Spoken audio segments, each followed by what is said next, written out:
Galawan Productions, One Blood Records. Ang dami nang nagbago, sino nga ba ang dapat sisihin?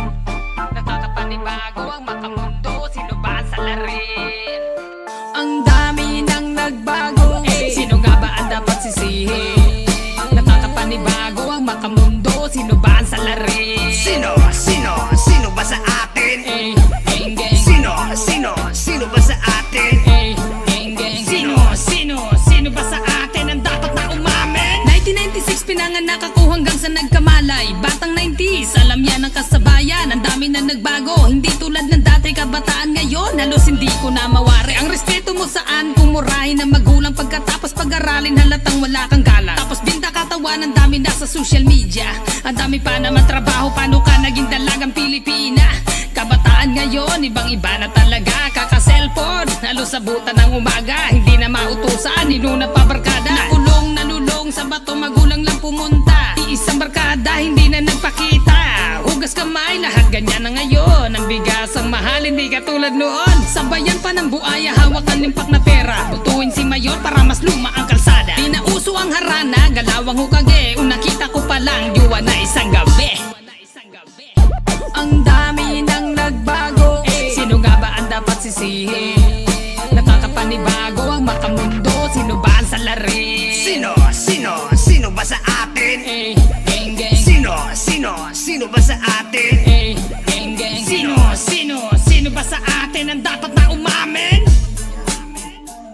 Dre, ako na ba, Dre? Sige, Dre, ito na. Okay, game.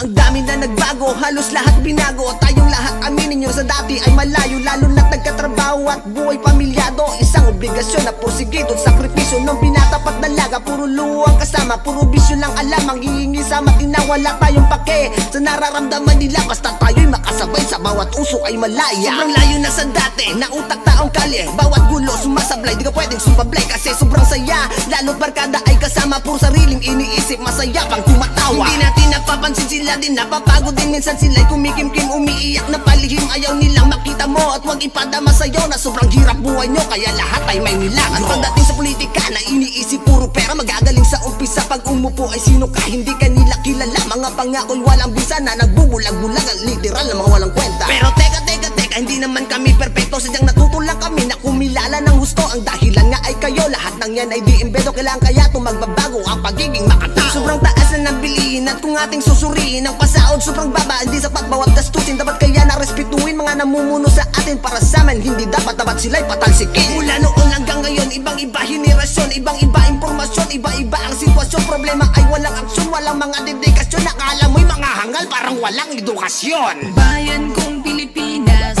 kumusta ka na ba? Parang di na kita kilala simula nung iba na namamahala. Ito na ba ang bansa na pinaglalabanan ng mga bayani?